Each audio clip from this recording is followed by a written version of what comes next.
Al imperio antiguo y comenzaron a ver algo de un periodo que se denomina periodo intermedio. ¿Se acuerdan que habíamos hablado que en la periodización de Egipto encontrábamos cuatro momentos caracterizados por un Egipto unificado con un poder central muy fuerte, que corresponde al imperio antiguo, el imperio medio, el imperio nuevo y después la baja época o periodo tardío? Pero que esos tres momentos estaban separados por periodos de crisis que los historiadores habían llamado periodos intermedios. Entonces el primer periodo intermedio es el que transcurre entre el imperio antiguo y el imperio medio. Ya desde finales de la sexta dinastía, del imperio antiguo, se va a ir generando un proceso de descentralización. El faraón va a ir perdiendo autoridad y por el contrario la van a ganar los gobernadores provinciales llamados, ¿se acuerdan cómo se llamaban? Estaban divididos en provincias o nomos, entonces los nomarcas. ¿Sí? Como bicho más moral.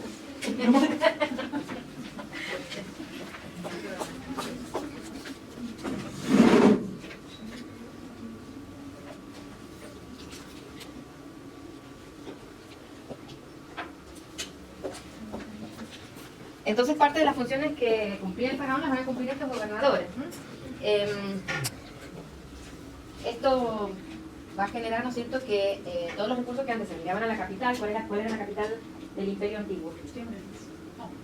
Memphis, cerca de lo que es el Cairo actualmente, ¿sí? No eran enviados, entonces el faraón queda limitado en todas sus posibilidades de accionar. Y se van generando entonces como administraciones o cortes provinciales, ¿sí? Esto va a desembocar entonces finalmente en un fraccionamiento político. Además de, ayuda a esta situación, ¿no es cierto?, de pérdida de autoridad por parte del faraón, la crisis ambiental que se genera con una serie de nidos muy bajos que van a traer como consecuencia hambrunas, plagas, enfermedades. Entonces la población se siente desprotegida.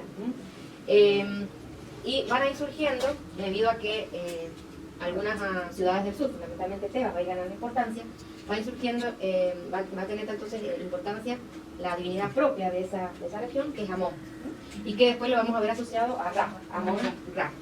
Y otro dios que adquiere importancia, el culto al dios Osiris, sobre todo en la ciudad de Abidos, también en la parte sur, que es el dios de la muerte y de la resurrección.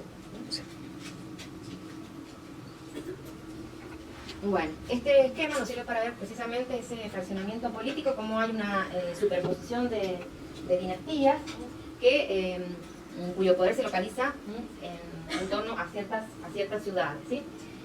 Fíjense, sobre todo cómo la dinastía onceava, tebana,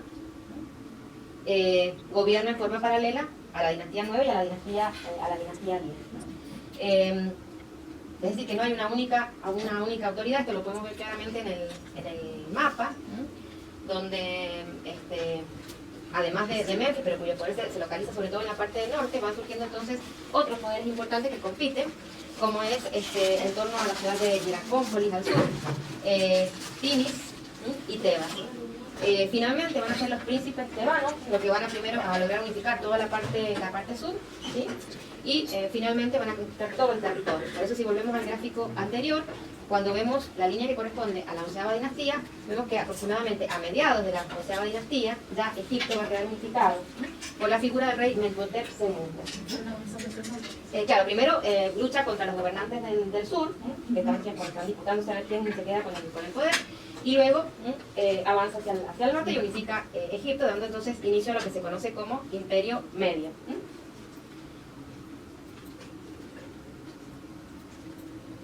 Con respecto a la producción artística, en realidad la producción disminuye en cuanto a cantidad y también en cuanto a calidad. O sea, vamos a encontrar obras de una factura buena y otras de una factura más que expresa una torpeza en la ejecución, en la hechura. Sin embargo, a pesar, ¿no es cierto?, de esto, al generarse esa fragmentación y al perder Memphis, ¿no es cierto?, y la escuela artística de Memphis, poder sobre el resto del territorio, va a generar el surgimiento de talleres locales. Entonces, algo que puede ser visto como algo negativo, en realidad se convierte en positivo porque va a permitir experimentar nuevas soluciones en cuanto al color, en cuanto a las formas, en cuanto a las composiciones. Sí hay una reducción en cuanto a la temática, que prácticamente en la mayoría de las tumbas lo único que aparece es la estela del difunto ante la mesa de ofrendas. Pero en las tumbas de los nomarcas sí encontramos una temática que continúa con los temas que se han desarrollado en el imperio antiguo, pero con un tratamiento diferente, que es lo que vamos a ver ahora. Bueno, primero vamos a ver un grupito de estelas. Acá tenemos una estela que pertenece a un soldado nubio y es algo novedoso, que no aparece el difunto, el funcionario. ¿Se acuerdan de la estela de madera de ciré? Que aparecía portando el cetro y el bastón. Aquí lo que porta es un arco, es decir, que es un soldado, y que está hablando precisamente de esta situación de disputas y de luchas que hay en este momento en Egipto. Entonces eso es un elemento nuevo. Si bien acá todavía en cuanto a lo compositivo podemos hablar que predominan que los ejes ortogonales, fíjense qué pasa con las proporciones, sobre todo estas dos figuras. ¿Qué pasa con esta medida? De la cintura para abajo se acorta. El ojo sumamente grande, prácticamente no hay frente. O sea, hay un alejamiento de esas proporciones armónicas que planteaba el imperio antiguo. La temática, bueno, el difunto con su esposa, su hijo, todos los títulos y nombre del personaje, un sirviente que le está acercando cerveza y la representación de algo que para el difunto sé que es muy importante en el más allá, que son sus mascotas. Esto también ya lo en la mastaba de ti está la representación también del difunto junto a sus mascotas.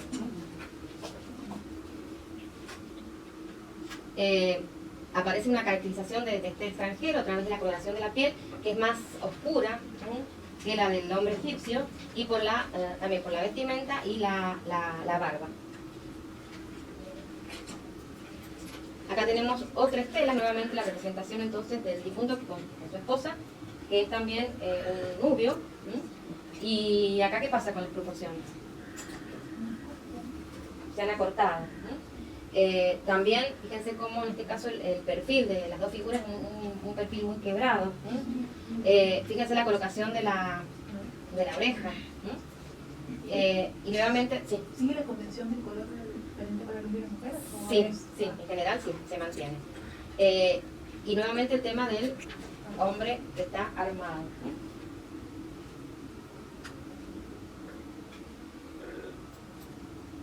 Otra estela, muy buena la imagen porque es un buen ejemplo para ver un uso diferente del color. Se utiliza una paleta en general estridente. Es muy mala a ver si tengo algo, se ve acá mejor. Se juega mucho con los contrastes cromáticos. Y bueno, el tema es el mismo de siempre, el difunto frente a la mesa de ofrendas, donde aparecen acumulados en altura, ¿no es cierto?, los panes, y también otra serie de elementos como vegetales, aves, carne. En este caso porta el cetro y el bastón, y esa vestimenta de felino que está indicando. Este personaje que es como la princesa que vieron, que es un sacerdote. La clase sacerdotal usa esa vestimenta sobre la tela del lino, que ustedes alcanzan a ver algo acá, conformada por la piel de un felino. ¿Sí? También es característico de este momento el tratamiento más esquemático de los animales. Fíjense también cómo han cambiado las proporciones de estos bóvidos de patas muy largas y con esa solución más bien artificial de las manchas de la piel. O sea que hay una pérdida de cierto realismo en este caso. Sí se mantiene esa composición rigurosa, ortogonal, propia de la escuela memfita. Ahí tenemos un detalle. Nuevamente acá un personaje que está vinculado también al banquero, con la vestimenta. Sí, era una princesa y al mismo tiempo sacerdote.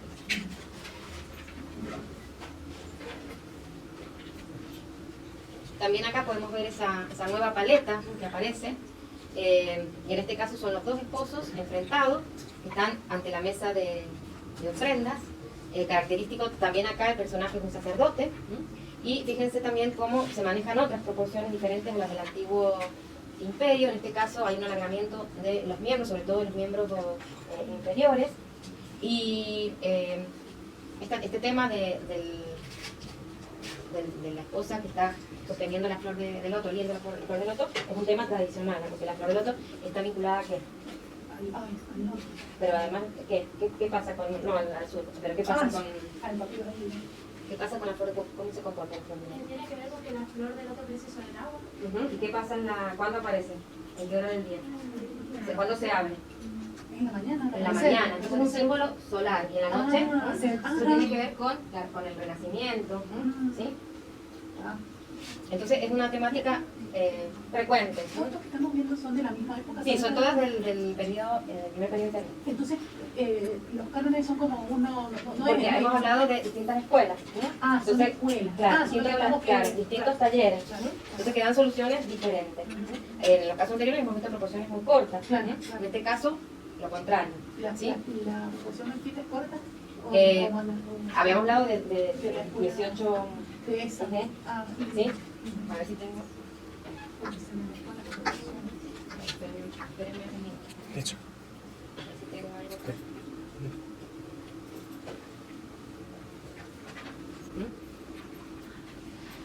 ¿Sí? La que estábamos viendo recién, hay un alargamiento de los miembros.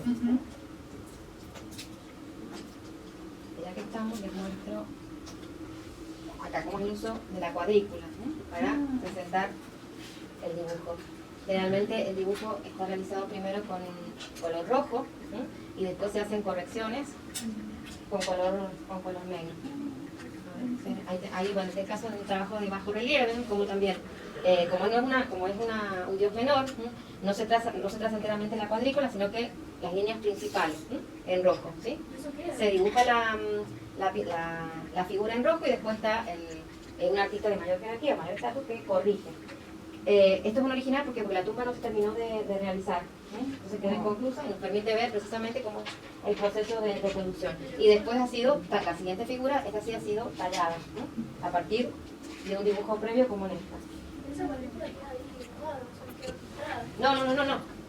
Por eso te digo, está sin terminar. El paso siguiente sería este, donde la imagen ha sido ya tallada y de todas formas le falta el color. ¿Sí? ¿Se entiende? Y lo podemos ver porque la tumba no se terminó de realizar, entonces quedó así. Bueno, más o menos quedó entonces. Acá tenemos también, por ejemplo, una proporción característica del imperio antiguo. Bueno, volvemos ahora al periodo intermedio. Fíjense, totalmente diferente, ¿sí?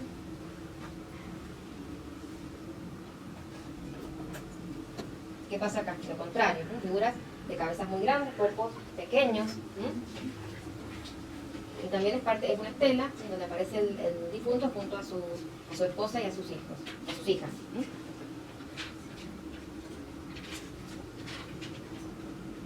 Y un elemento que no puede faltar es la cerveza, esto con la carne. Ese es el siguiente buenísimo. Sí, claro, bueno, tenemos un buen caso de perspectiva terápica.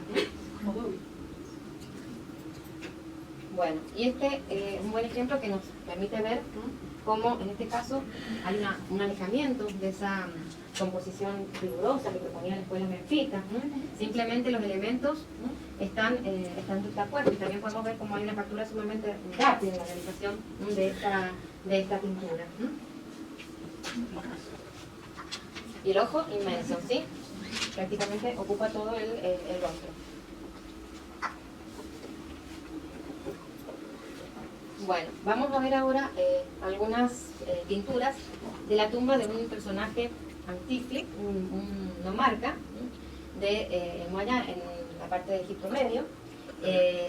Y estamos viendo la planta de su tumba. ¿Se acuerdan que ayer la profesora les habló de los hipogeos? Es decir, que son tumbas excavadas en la roca.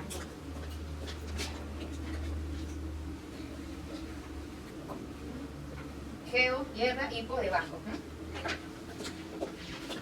Bueno, ¿y qué, de acuerdo a la arquitectura que ustedes han visto del Imperio Antiguo, qué es lo que pueden observar de diferente?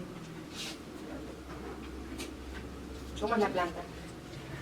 Irregular. Está perdiendo esa regularidad que caracterizaba la arquitectura del Imperio Antiguo. Fíjense cómo es la distribución de los soportes, que algunos son poligonales, otros más redondeados. El espacio entre uno y otro no siempre es igual. Entonces eso también nos está hablando de ese alejamiento de los principios que plantea la escuela benefita, porque vamos a ver después, o sea, no tiene que ver con la técnica o con que se trata de un hipogeo, y después vamos a ver otros hipogeos donde va a predominar totalmente la regularidad, el ángulo recto. Y eso sería por la dificultad, porque era todo roca y iba jugando donde Pero no, por eso te digo que no tiene que ver, no tiene que ver con eso, porque después vamos a ver otras, el Imperio Medio, sí, ya, clavadas en la roca, donde perfectamente las formas son regulares.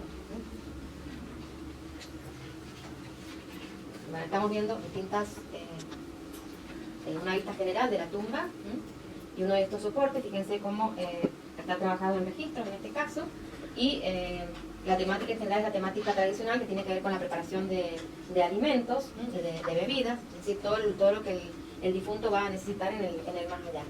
Pero también acá el modo en que es tratado eso es diferente. Estamos viendo a través de un dibujo, porque la tumba se encuentra muy deteriorada, una de las escenas más importantes, con una temática que ha sido también tratada durante el Imperio Antiguo, una temática cuyo origen está en el estilo real, y que luego, ¿no es cierto?, es tomado por el estilo privado, y donde aparece el difunto, que lo podemos distinguir claramente. ¿Por qué? Por el tamaño, representado dos veces. Hacia la derecha lo vemos pescando, con un arpón, ¿sí?, peces, mientras que acompañado siempre de su familia, mientras que a la izquierda aparece también junto a sus hijos, presenciando, ¿no es cierto?, el paso de barcas y la matanza de un animal. Si vemos acá un sirviente que le ofrece una de las patas. Pero ¿qué es lo que es distinto de un tema tradicional? están haciendo cosas cotidianas. Sí, pero ese tema pues, es el tema de la casa, ha sido tratado durante las cábalas y en los complejos funerarios de los creyentes. ¿Pero qué es lo diferente? ¿Son dos negros? No, ya lo vamos a ver el color, esto es un dibujo. Ah, ¿Cómo? No, también sucede. ¿Qué es lo que no aparece acá? El registro. Hay una ausencia de registro. Exactamente, estaba simplemente justapuesto, ¿sí? Ahora sí les voy a mostrar un poquito del original. Y también algo novedoso, que acá, ¿qué pasa con el personaje? Esa es la postura. hay una postura como moviendo. Claro, está como apoyada sobre un bastón, cuando siempre la postura del funcionario es una postura, o del difunto, que es generalmente un alto funcionario, es una postura vertical, directa, recta. En cambio acá también encontramos esa novedad, que aparece apoyado sobre una especie de bastón, ¿sí? Miren, acá tenemos la misma temática del difunto de ti, con su hijo que toma el bastón, pero la postura del difunto es totalmente diferente, ¿sí? Y acá aparece nuevamente. Y esa dualidad, sí, que siempre correspondía a la idea de esa que tenía que No, en este caso se va repitiendo cada tanto la figura del difunto, donde bueno, se le van haciendo las distintas ofrendas, en este caso de animales, de caza de aves, de fabricación de barcas, etc. Es como que la pared, o sea, se organiza el registro, pero esos registros se interrumpen, generando especie de hiatos donde se representa el difunto, que abarca una altura de varios registros, y por encima de él que aparecen encolumnados los jeroglíficos donde está indicado el nombre y los títulos del personaje, en este caso es Tao Te. Bueno, volvemos de nuevo al... Pero queda claro entonces esa diferencia en la representación.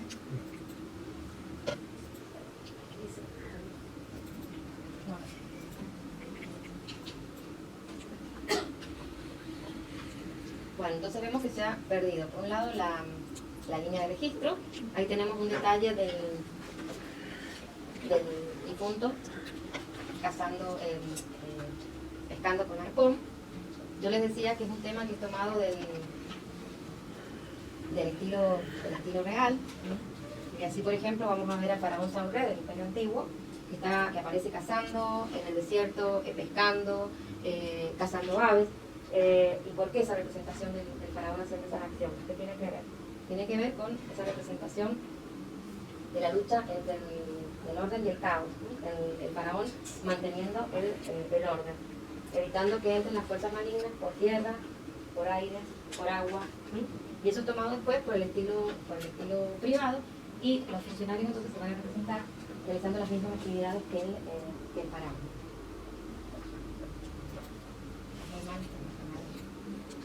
Bueno, fíjense que hay inclusive ciertos detalles. Sostiene un instrumento, no se lo alcanzan a ver, que tiene un eje donde se enrolla la cuerda para traer de regreso el arpón, ¿no? De cómo está indicado en la textura de la cuerda. También acá vemos esos verdes aturquesados que son bastante utilizados en este momento, ¿sí? Ahí tenemos a su esposa y a su hijo, y a su hija, perdón. También la resolución de los jeroglíficos no responde estrictamente a ese carácter riguroso que habíamos visto anteriormente. Y acá tenemos la representación de la espesura del papiro, ¿sí? Donde si la comparamos con esta otra imagen que yo puse de la mastaba de ti, fíjense la diferencia, ¿sí? La representación de la naturaleza. En este caso, todo ese grafilado que estamos viendo que representa los tallos de papiro, ¿sí? Y en la parte superior vemos los capullos, ¿sí? Algunos tallos que se han doblado por la presencia de animales, ¿sí? Representados con un gran naturalismo. En cambio acá, en esta representación que corresponde al primer periodo intermedio, la representación de esa naturaleza es sumamente muy abstracta, sumamente esquemática. Y lo mismo pasa, ¿sí? Con la representación de los peces. Volvamos a la imagen, ¿se acuerdan que vimos ayer? Esta es de la tumba de Egipto, ¿sí? Donde había un naturalismo muy sensible en la representación tanto de cocodrilos, hipopótamos y peces. En cambio acá es una representación, por aquí hay otro detalle, lo que yo les decía de la parte superior, ¿sí? En cambio acá es una representación sumamente la paleta, ¿sí? Habíamos hablado de una paleta también distinta, que juega con tonos pasteles, ¿sí? Y que va a ser la base después de la paleta del imperio medio. De minerales. Otra tumba interesante es la tumba de Iti, que nos permite también ver cómo se representa un tema tradicional como es la matanza de bóvidos, porque yo les decía que es la carne vacuna es una ofrenda que no puede estar ausente. Cómo es tratada de manera diferente en este momento. Por un lado vemos un alargamiento de las figuras, sobre todo de las piernas. Fíjense cómo esta figura no apoya en una línea de base. También el animal ha ganado mucha importancia en una escala muy grande, se convierte en una masa importante, diferente a lo que ocurre durante el imperio antiguo. Este es de la mastaba de Idut.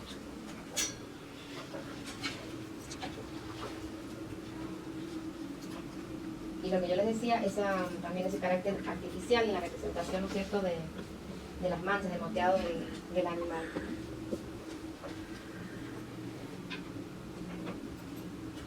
Bueno, esta figura la vieron ayer, ¿sí?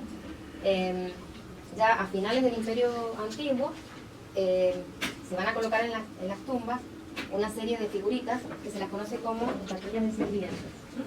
Son de pequeño tamaño, ustedes vieron la persona les mostró esa mujer que estaba preparando la cerveza, ¿sí? En general, durante el Imperio Antiguo, las figuritas están realizadas en piedra caliza, ¿sí? Y durante el primer periodo intermedio, el material que se va a utilizar va a ser la madera. Esta imagen es una imagen que marca la transición entre el Imperio Antiguo y el primer periodo intermedio, ¿sí? Y pertenece a este grupo de figuritas de sirvientes. Hay un autor que ustedes pueden consultar, que es Don Adonis, donde él hace una diferencia, ¿sí?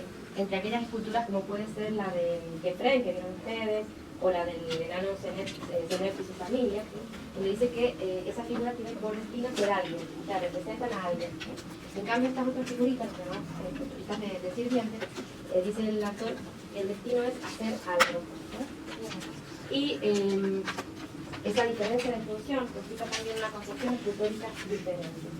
Si observamos esta figura, fíjense que la vista frontal no necesariamente nos da todos los datos. Tenemos que rodearla para poder ver, por ejemplo, la mochila que porta en la espalda. Entonces, estas figuritas se escapan de esa matriz prismática, donde lo importante es la visión frontal. También se deja de lado esa concepción de escultura totalmente cerrada y comienza a importar el espacio que hay entre las figuras, ¿sí? Miren los detalles, cómo se reproducen los distintos materiales, en este caso la piel, el contenedor que lleva por delante, está hecho con tejido vegetal posiblemente.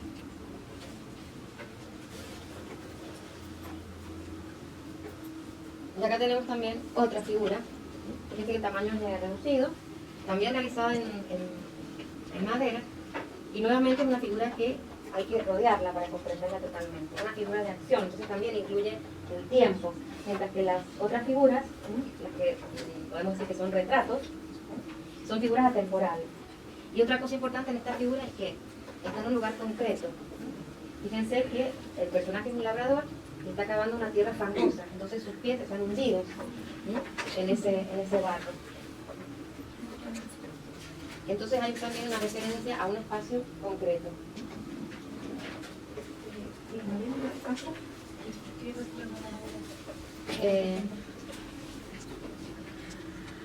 Pero tienen algunas maderas que pueden utilizar, sobre todo para figuras de pequeño tamaño.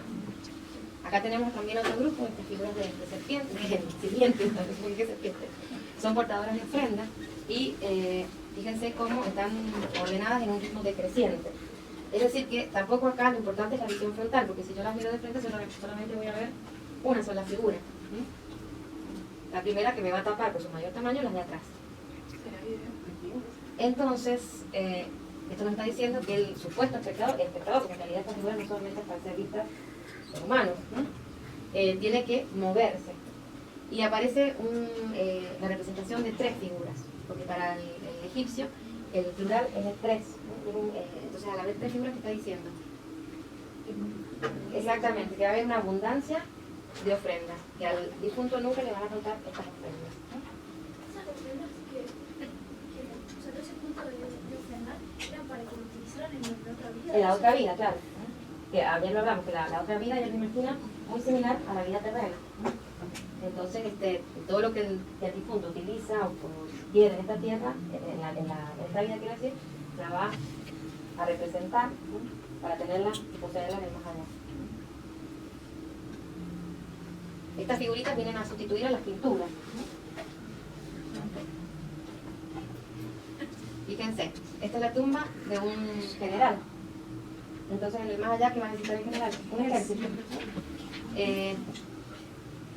Se encontraron en su tumba 2 maquetas, una con arqueros nubios, fíjense que la coloración es mucho más oscura que la del ocre rojizo del egipcio, y bueno, los nubios se caracterizaban por ser excelentes arqueros, y con esa vestimenta también que es propia de ellos. Ninguna figura es igual a la otra, siempre hay algún detalle que la diferencia. En posición de avance. Y la otra maqueta es la de escuderos y lanceros. Es la misma tumba y son aparecieron dos maquetas, son soldados.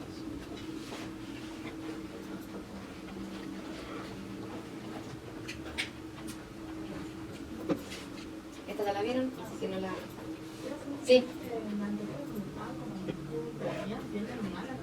Sí, solo me puedo de piedra. Bueno, y ahora vamos a hacer un salto y vamos a ver cómo hay una continuidad en en esta tipología de las figuritas de sirvientes del Imperio Medio. Esta fotografía corresponde a una tumba de un funcionario muy importante del rey Mentuhotep II, rey que unificó Egipto. Y la fotografía fue tomada cuando abrieron la tumba. Y si bien en la tumba habían pinturas murales, prácticamente todas las temáticas también están representadas de manera tridimensional a través de estas maquetas. Vamos a ver algunas, son realmente exquisitas. En este caso, bueno, es el establo, y también el supuesto espectador que necesita para comprender esto, recorrer y moverse alrededor de todas estas figuritas. Sí, son pequeñas. A ver si te he puesto acá tenemos una escena de una hilandería. Fíjense esta figura. Exactamente. Entonces son concepciones escultóricas diferentes a la escultura cuando se representa a alguien con una intención de retrato.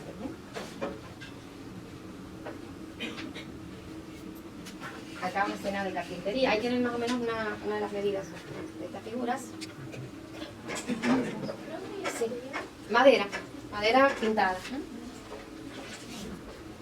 Este personaje con el mazo y para estar tallando, con la sierra, con las azuelas. Otra vista de la misma. Fíjense que son todas interesantes las vistas. Parece que sí.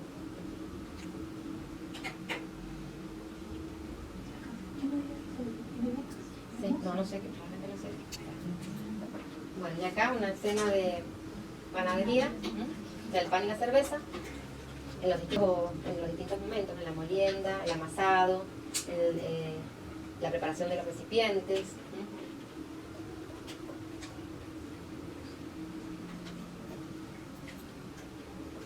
Una escena de pesca, las barcas que han tirado la red y contienen ya pescado. O sea, alimento tampoco le va a faltar a este personaje.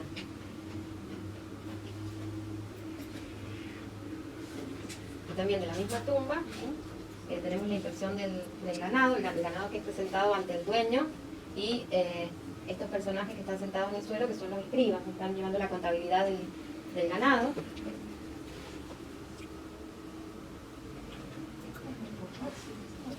Fíjense cómo los boyeros van conduciendo al ganado, y no sé si alcanzan a ver que acá frente al dueño de la tumba, que está protegido del sol por esta construcción y sentado no en el piso sino en una silla, frente a él aparece un personaje que está golpeando a otro.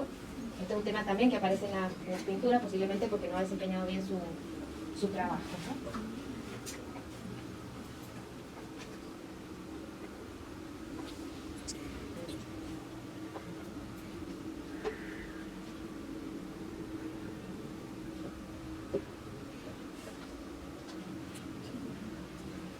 ¿Qué les parece?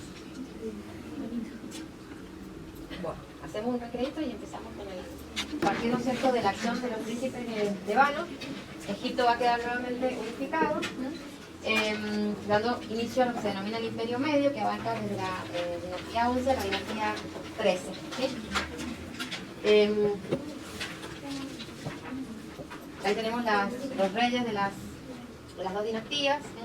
En realidad hemos hablado que esa unificación se da aproximadamente a mediados de la dinastía 11 con Mentuhotep, que precisamente el nombre del rey significa algo así, el que unió las dos tierras.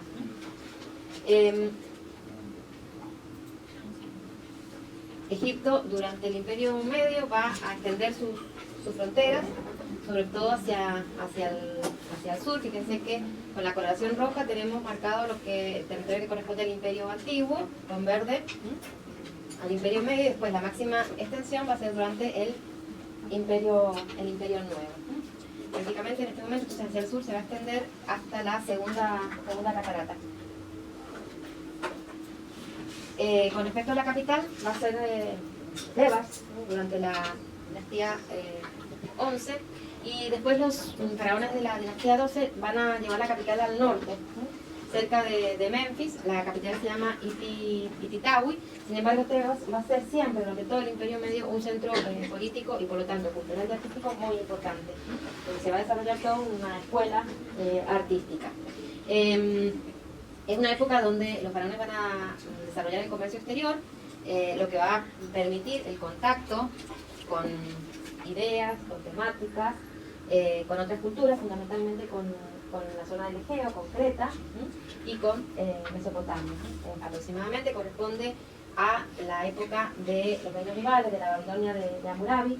Más recuerdan cuando vimos esa pintura del Palacio de Mari, donde habían elementos egipcios, un árbol cuya copa presentaba exactamente, y al mismo tiempo espirales de Creta, es decir, hay un intercambio importante entre estas culturas. También, como ocurrió en Mesopotamia, se va a desarrollar ese concepto del del faraón como buen pastor, es decir, un gobernante más cercano a sus súbditos, a partir precisamente de las experiencias vividas con los nomarcas durante el primer periodo intermedio. Y también algo que ya se había ido gestando en ese periodo de crisis, se vuelve muy importante el culto a Amón, que Amón es un dios de la zona, de Tebas, pero que va a ir adquiriendo carácter nacional. Y también de Abidos, el culto a Osiris. Se habla en este momento de una democratización funeraria, más allá, porque los textos de las pirámides van a ser suplantados por los textos de los sarcófagos. Entonces, es mucho más accesible poder tener un sarcófago, donde se van a escribir esos textos que son mucho más breves, que tener una pirámide. Entonces, por eso es que se habla de esa democratización funeraria. Y en cuanto al arte, como hay una coexistencia de escuelas diferentes, si bien la escuela tebana va a ser muy importante y también se va a tomar como modelo la escuela menfita, vamos a encontrar diferentes soluciones, tanto en la arquitectura como en la pintura y en la escultura. ¿En qué sentido el faraón era un pastor tomando como referencia a los nomarcas? Porque los nomarcas estaban mucho más próximos al pueblo, la gente les solucionó el problema de la comida, de los enemigos. O sea, como que aprendió. Claro. Aparte que los primeros faraones de la dinastía, o sea, fueron nomarcas en sus comienzos. Claro. Ajá. Bueno, con respecto a todo el arte, se va a tomar el arte del Imperio Antiguo, fundamentalmente de la Cuarta Dinastía, como un modelo, como una especie de edad de oro, entonces siempre va a estar como un referente. Sin embargo, van a ir surgiendo nuevas formas que ya las vamos a ver, se las menciono ahora simplemente, que son los pilonos y los obeliscos, y que van a ser ampliamente desarrollados durante el Imperio Nuevo. Lo que decíamos, que hay distintas tradiciones que se van a ver no solamente en la arquitectura, sino también en la pintura y en la escultura, y comienza a haber un interés más marcado por el urbanismo, por cómo plantear organizar las ciudades, ¿sí? Con sus propias, en este caso con sus propias reglas, ¿no? Y debido, ¿no es cierto?, a que las fronteras son ampliadas, se va a desarrollar una fuerte arquitectura militar, con la construcción de fuertes. Bueno, y una de las obras más importantes del Imperio Medio tiene que ver con la arquitectura funeraria. La arquitectura, en este caso, el complejo del rey que unificó Egipto, el rey Menhotep II, que es esta construcción que tenemos acá a la izquierda, y que después va a ser tomada como modelo, 500 años después, durante el Imperio Medio, como un referente, por la reina Hatshepsut, que también va a construir, contiguo a la construcción del Imperio Medio, su templo funerario. También el lugar es un lugar especial, a ver si creo que yo he puesto un mapa. Por acá tienen la capital Tebas y Ititawi durante la dinastía Doceava. Decíamos que el complejo funerario de Menhotep es construido en un lugar especial que se llama Deir el-Bahari, en la orilla, como es una necrópolis, va a estar en la orilla occidental del Nilo, pero frente a Tebas. O sea, hacia el este la ciudad de los vivos, hacia el oeste la ciudad de los muertos, la necrópolis. Acá tenemos una maqueta. Bueno, estábamos hablando del lugar de Ir el-Bahari. Es un sitio considerado sagrado desde tiempos prácticamente prehistóricos. Ha albergado tumbas, es decir, que ha sido utilizado como necrópolis, y es un sitio que está asociado a la vaca celeste, a la diosa Hathor. El templo lo podemos definir simplemente como un templo en terraza. Esta es una de las posibles reconstrucciones, donde claramente vemos esa referencia al imperio antiguo a través de la presencia de la pirámide. Vamos a ver qué proponen otros investigadores. De Mentuhotep.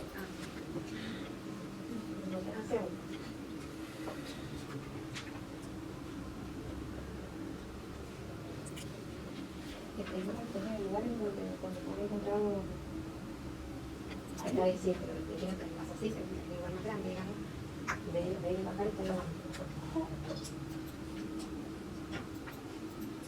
Bien, acá tenemos una reconstrucción dibujística y una planta del templo de Mentuhotep. Si yo les digo que ustedes lean esa plancha, ¿qué pueden decir? O qué elementos de la arquitectura egipcia que han visto durante el Imperio Antiguo aparecen aquí. Sin que sepan qué es esto, qué es este espacio, pero qué principio. Bien, o sea, una planta regular. ¿Hay algún eje? ¿Cómo? Ese sería un eje, ¿no? Un eje que de alguna manera conecta el plano terrestre y el plano celeste. Tenemos un eje de dirección vertical. Ahora, si miramos la planimetría, no sería vertical porque pues sería un eje horizontal, longitudinal. Bien. ¿Hay simetría? Sí. Sobre todo si yo considero la parte, el núcleo de esta construcción. ¿Sí? Bien. Entonces esos son principios de la arquitectura egipcia que están presentes. ¿Sí? Ahora vamos a analizar un poquito más los espacios.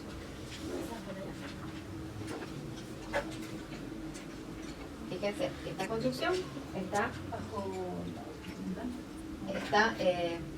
dentro de un patio que aparece perfectamente delimitado. O sea, hay un muro que delimita y marca lo que es el espacio sagrado. ¿Sí?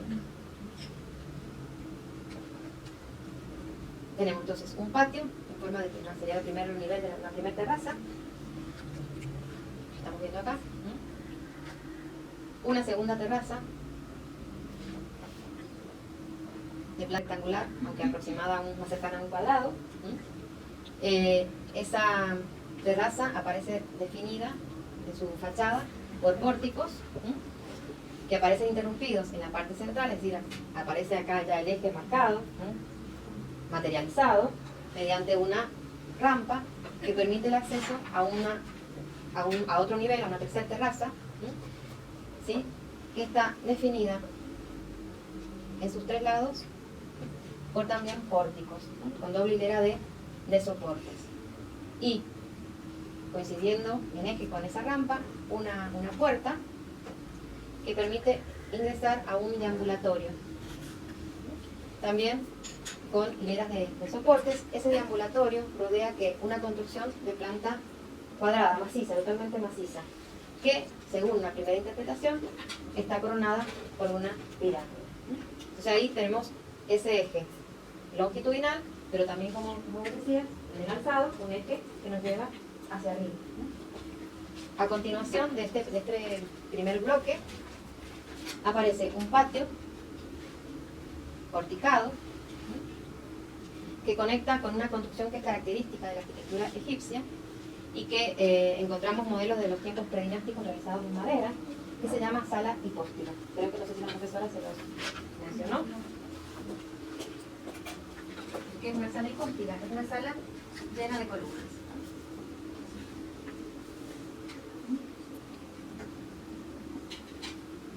¿Qué queda de eso? Casi nada, ya vamos a ver. ¿Cuál era el porcentaje sal?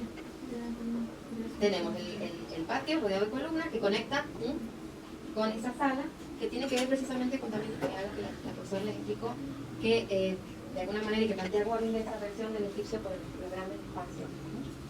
Entonces toda esa sala, todo ese espacio está ocupado con soportes, ¿sí? Con columnas.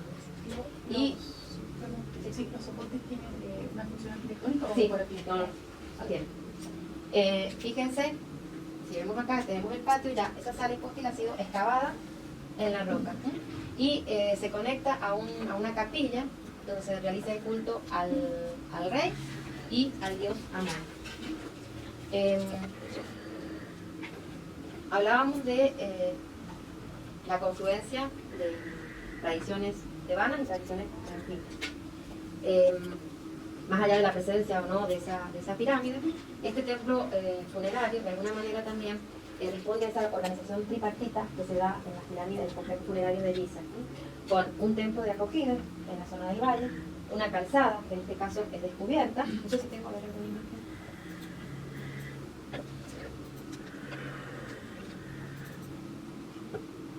Acá tenemos algo de la calzada. Entonces, Y- ¿cómo serían los platitos? ¿En qué consiste? ¿Cómo se organizan los complejos de Gizeh? Tenemos un templo, se llama un templo bajo, un templo de recepción, donde la barca llega, Sí. y ahí se hace un primer ritual. Ese templo bajo se une a una calzada. En el caso de los complejos de Gizeh son calzadas, calzadas cubiertas. Hay un ingreso de la luz por el techo a través de ciertas ranuras. Y luego tenemos frente a la cara, generalmente a la cara oriental de la pirámide, lo que es el templo alto o templo funerario. Entonces, esa organización acá también se da, ¿sí? Hay un templo de acogida en la zona del valle, una calzada y esta construcción. Y es un templo funerario, donde está la tumba. Sí, y el templo alto o templo funerario. ¿Y el sarcófago está ahí mismo en el centro de la pirámide o no? No, la pirámide, supuestamente, porque ya les voy a mostrar cómo interpretan nosotros como investigadores, es una construcción totalmente maciza. Vamos a ver un corte. Este sería un corte longitudinal. ¿Se entiende? Tenemos la rampa, a la primera terraza, el triangulatorio.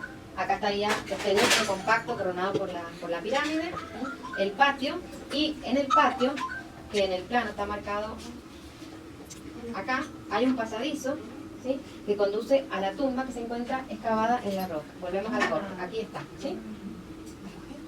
Sí, totalmente en el interior de la roca. Ahí se encontraba la tumba del faraón. Pero, además, perdón, no, lo han excavado, ¿no? Una construcción está por el arquitecto. Y ustedes ven acá, también hay una indicación, ¿no? Que se llama el Hosan en árabe, que significa puerta del caballo, porque cuando estaban trabajando los primeros arqueólogos, el caballo metió la pata, y ahí se dieron cuenta que había un pasadizo. Ese pasadizo conducía a ¿qué? A una tumba que hemos llamado cenotafio, sería una tumba conmemorativa. También ahí tenemos esa referencia al Imperio Antiguo. ¿Se acuerdan del complejo funerario de Sosén? Que tiene la tumba norte, es decir, la pirámide, que es la tumba verdadera, pero también estaba la tumba sur, que es también una tumba conmemorativa. Entonces, ese mismo planteo aparece también en este templo funerario. Bueno, ¿y cuáles serían las referencias a las tradiciones arquitectónicas escritas? La presencia de los pórticos, las tumbas de los nomarcas, después ya vamos a ver una, su fachada siempre muestra toda una articulación de pórticos. Bueno, acá tenemos reconstrucciones, siempre fíjense la presencia del límite, muy importante, y otro elemento importante, en realidad es el complejo, pero otro elemento importante que después va a ser retomado por la reina Hatshepsut es la presencia de la vegetación y del agua, la presencia de un estanque, haciendo referencia a las aguas primigenias donde surge, ¿no es cierto?, la vida en definitiva, y árboles, tamariscos y sicomoros, que son árboles que son muy resistentes al calor, al desierto, entonces están vinculados a la idea de lo perdurable. Y fíjense en esta reconstrucción la presencia de estatuas del rey, que ya después vamos a ver, identificado con el dios Osiris. Ahí tenemos una vista de las dos construcciones. La presencia del agua también siempre, estanques. Bueno, y este templo sufrió distintas etapas de construcción y entonces en la parte en la cara oriental del deambulatorio se han encontrado una serie de capillas que contienen sarcófagos de reinas y de princesas, ¿sí? Donde después vamos a ver algunos relieves que se han conservado. Es decir, que no solamente la tumba del faraón, sino también de su núcleo familiar.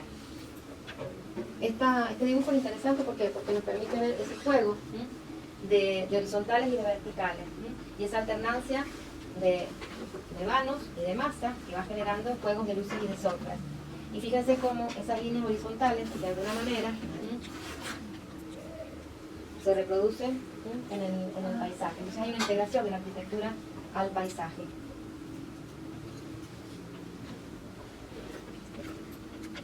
Bueno, la primera hipótesis de qué es lo que coronaba ese núcleo de planta cuadrada fue la de una pirámide. Pero después, a partir de la década del 70, otros investigadores han hecho otras propuestas, que se trataría de una forma que de alguna manera recrea a una mastaba, es decir, que de todas maneras hay una referencia al pasado. Y otra interpretación sería la presencia de una especie de colina primigenia realizada artificialmente. O sea, también una referencia a los primeros tiempos. ¿Y de dónde sacan esas cosas? A partir de los pesos, o se cortaría una pirámide, etcétera, de algunos textos que encuentran. Y esto es lo que queda en la actualidad. Estamos viendo la rampa, parte del patio. Fíjense que ahí se ven los huecos donde ha podido terminar la presencia de árboles. ¿Esa zona se inundaba? ¿Cómo? ¿Esa zona Sí. se inundaba? No, porque estamos ya en una zona alta, estamos ya en el desierto.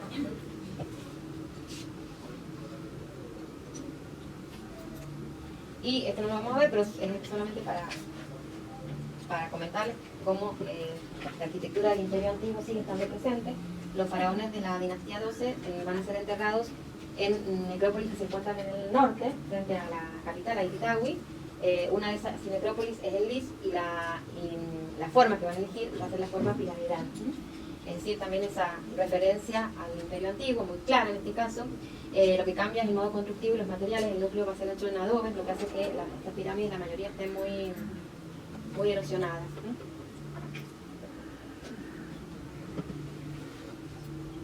Bueno, y acá tenemos una tumba de uno de estos gobernantes provinciales para que vean la presencia precisamente de esos pórticos que de una manera monumental va a ser desarrollado en el complejo de Menhotep. Bien, decíamos que en el Imperio Medio van a surgir nuevas formas arquitectónicas. Una de ellas es el llamado pilono. El ejemplo que ustedes están viendo no corresponde al Imperio Medio porque se utilizó para la construcción en muchos casos el adobe, entonces me lo ha quedado, y inclusive si en algunos casos cuando se utilizaba la piedra, esas construcciones después han servido de cimientos para construcciones del Imperio Nuevo. Entonces, sí se sabe que los templos en el Imperio Medio ya tenían pilones. ¿Qué es un pilón?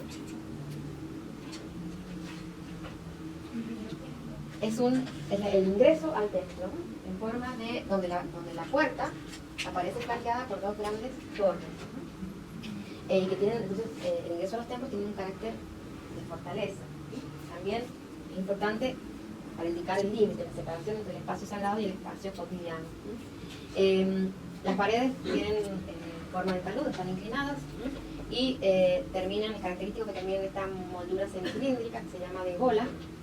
En el Imperio Nuevo, generalmente vamos a encontrar relieves donde aparece el faraón triunfante venciendo al enemigo, y aparecen esta especie de nichos donde se sabe que se colocaban másquiles. También tiene una forma simbólica, fíjense que es muy parecido al jeroglífico que indica el horizonte, es decir, que el pilono, las dos torres, de alguna manera, representa la montaña, las dos montañas, los dos desiertos que limitan Egipto, y entre medio el horizonte por donde surge el sol. ¿Sí?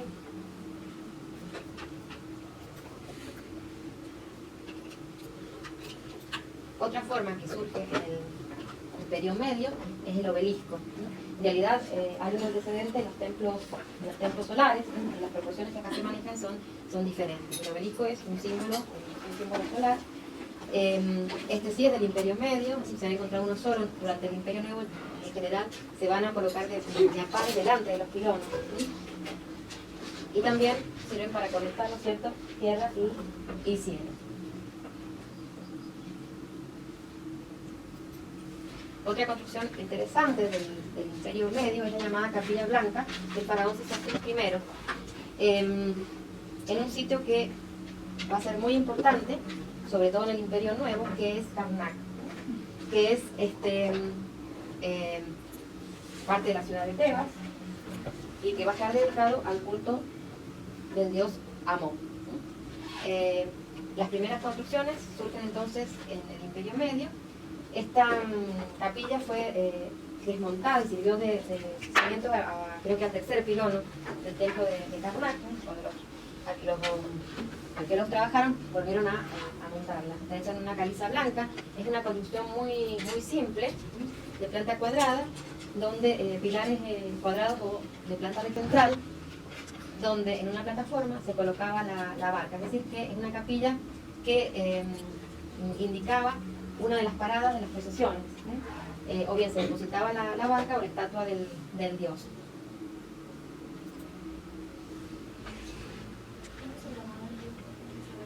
No se cree que puede haber sido Amón.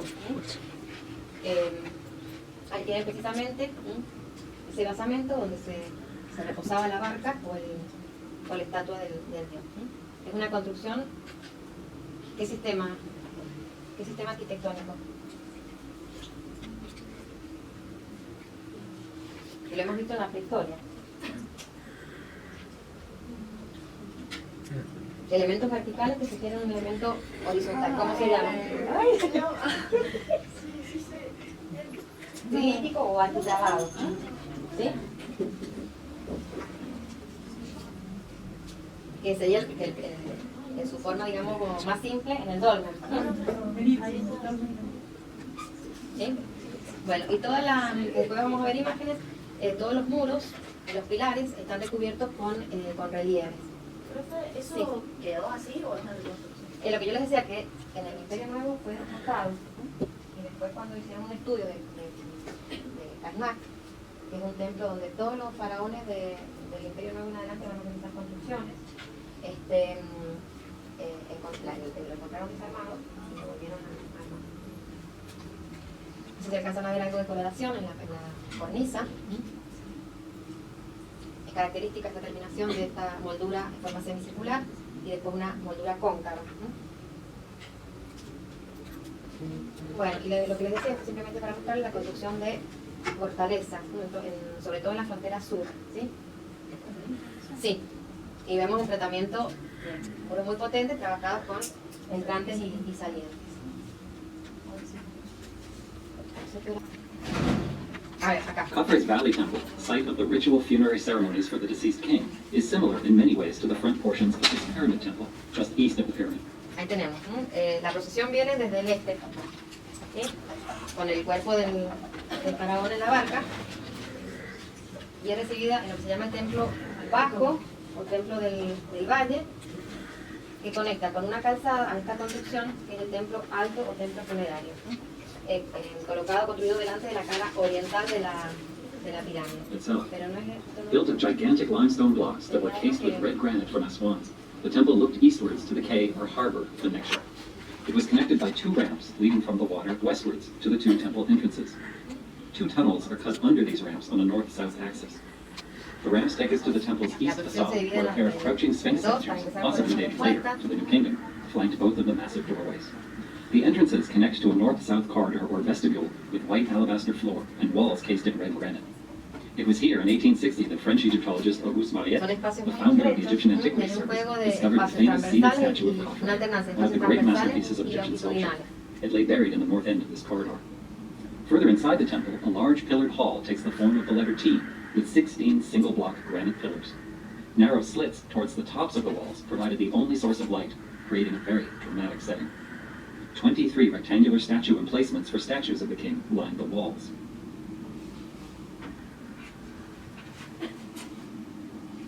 Six storage magazines are placed off to the south in 2 stories of 3 rooms on each story.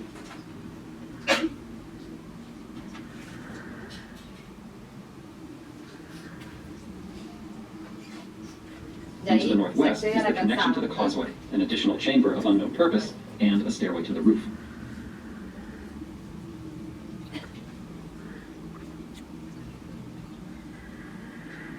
This entire magnificent building is 44.8 meters, or 147 feet, square, with a preserved height of 13 meters, or Está la casa, 43 ahí feet. están las ranuras del techo que permiten el ingreso de la luz. Bueno, volvemos ahora al imperio. Bueno, de esto ya creo que hemos hablado, ¿no es cierto? Que se toma como referencia a la pintura y el relieve del imperio antiguo, la consistencia de distintos talleres artísticos, ahí están nombrados algunos. La mayoría están localizados en lo que es el Egipto Medio, en el sur. Por ejemplo, Beni Hassan, el Berger, Meir y por supuesto Tebas.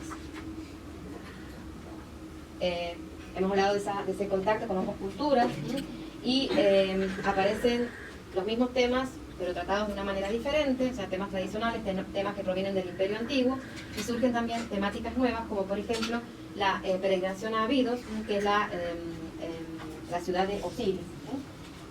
Y también, como un tema nuevo, hay un interés por representar el movimiento, entonces aparece la representación de escenas de luchas, de monomaquia, es decir, de una persona luchando con otra, de batallas. Se han modificado las proporciones, en general tienden a ser más esbeltas que durante el Imperio Antiguo, y también vamos a encontrar nuevas propuestas en cuanto a la composición y en cuanto al uso del color, ¿sí? Bueno, del templo de Mentuhotep que vimos recién, ¿no es cierto? Todos los muros de los pórticos externos del deambulatorio, los muros de las capillas, de las reinas, la capilla que estaba incluida en el interior de la sala hipóstila, están recubiertas con relieves pintados. Pero están realmente fueron encontrados en estado muy fragmentario, estamos viendo algunos que nos permiten ver de todas maneras, ¿no es cierto?, la calidad.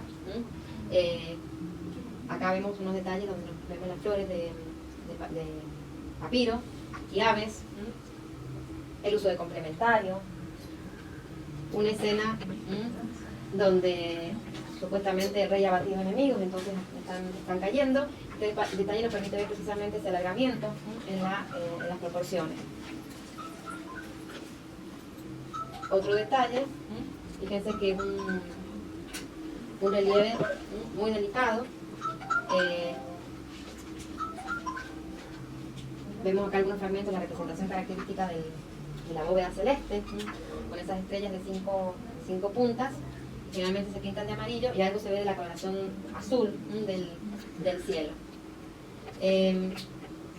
A través de dibujos podemos conocer, ¿no es cierto?, que algunos de esos relieves representados en la zona de la capilla, en el interior de la sala hipóstila, donde el tema fundamental es el rey, el vínculo cercano que el rey tiene con los dioses. Aquí está en el centro, en su trono, con la corona blanca, la corona del Alto Egipto, sosteniendo sus atributos de poder, junto a el dios Horus y Set, es decir, el dios que representa al Bajo y al Alto Egipto, y a su vez dos diosas que se cree que son Isis y Neftis, que son hermanas, a su vez las esposas de Horus y de Set, haciendo referencia precisamente al faraón como gobernante de las dos tierras, del Alto y del Bajo Egipto. Fíjense que se ha vuelto a esa composición característica del Imperio Antiguo, basado en esa cuadrícula ortogonal. Y siempre acompañada la imagen con la presencia de la escritura, en este caso también distribuida a partir de columnas. Acá aparece representado también el rey con la corona blanca, junto a la diosa Hathor, que la distinguimos por su tocado, y en presencia de una fusión del dios Amón y el dios Min, dos dioses de la parte sur de Egipto. El dios Min es un dios nuevo agrario vinculado a la fecundidad y aparece siempre representado de manera equifálica y asociado en este caso a Amón, y eso lo podemos ver por ese tocado con pluma. Figuras elegantes, ahí podemos ver un detalle, fíjense cómo la careta se ve más rica. Se trata en este caso de ahí vemos nuevamente claramente las convenciones para la figura masculina y la figura femenina, y tenemos un detalle de la diosa Hathor. Se trata de un relieve más bien plano, donde los detalles están indicados a través de las incisiones o de la misma pintura.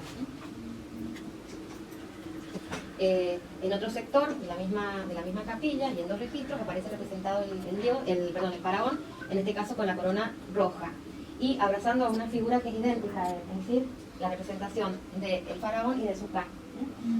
Mientras que abajo aparece junto a la diosa Hathor y otra diosa que no se ha podido identificar, pero que porta en la, no, es el faraón el que porta en la mano el símbolo del An.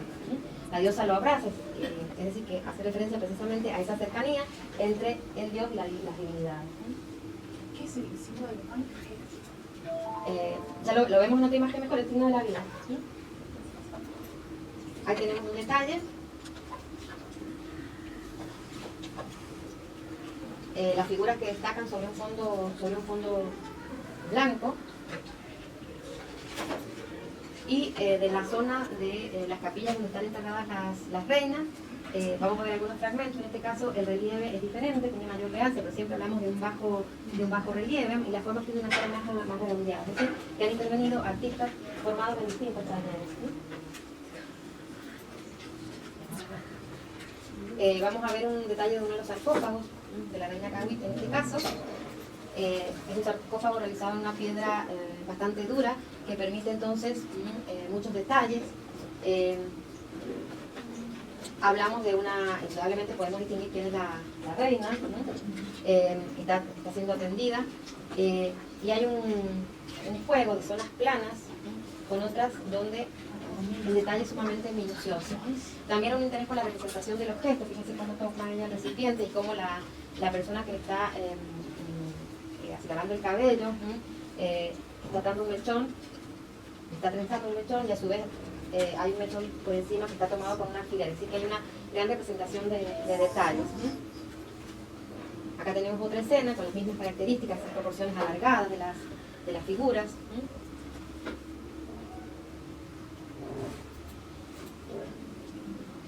Y un pequeño fragmento que corresponde a uno de los complejos piramidales de la dinastía Ambrosiana, donde claramente vemos esa referencia al imperio antiguo con los portadores de ofrendas. Y de la capilla blanca, ese Sostris, habíamos dicho que está toda trabajada con relieve, inclusive en el techo alcanzan a ver la representación del cielo, las estrellas, si bien se ha perdido el color. Acá aparece representado este personaje, lo han visto ya. Es la representación de Api. De alguna manera representa al Nilo es un dios que representa al Nilo durante la inundación. Entonces representa de una manera andrógina, con un vientre hinchado, inflamado, y senos de mujer, a pesar de que es una figura masculina, para indicar la abundancia.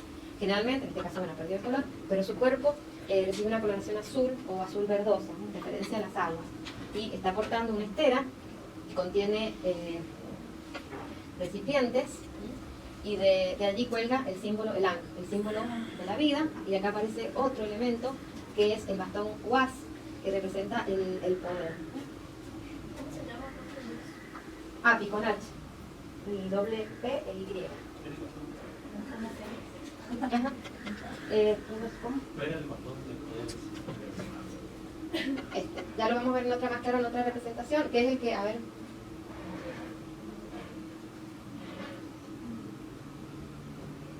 Que es el que portan, en este caso la diosa Hathor, ¿sí? Como es una construcción que está expuesta al sol, se utilizan distintas técnicas de bajo relieve. Esto es lo que se llama hueco relieve, es decir, que el fondo y la figura se encuentran al mismo nivel, y lo que está inciso en profundidad es el contorno de la figura, ¿sí? En cambio, y este tipo de técnica se utiliza en las zonas donde la luz da de manera plena. En cambio, en otros sectores, donde interviene la sombra, se utiliza lo que se llama el bajorrelieve, algunos autores lo llaman bajorrelieve verdadero, es decir, que las figuras sobresalen apenas unos centímetros de lo que es el fondo. Y acá en este detalle, bueno, es un jeroglífico, fíjense la delicadeza con que está trabajado, tenemos precisamente la representación del agua, del símbolo An, el símbolo de la vida, el bastón Was, y esto que se llama la columna Het, que es el símbolo de la estabilidad.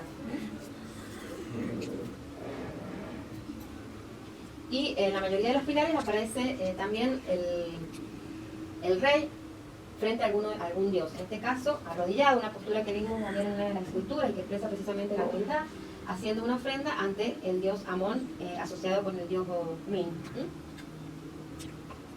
Ahí también nuevamente el dios que es conducido por Horus ante Amón, y fíjense que Amón, ¿qué le ofrece al dios? El símbolo An, el símbolo de la vida eterna. Bueno, a ver, dejamos acá, chicos.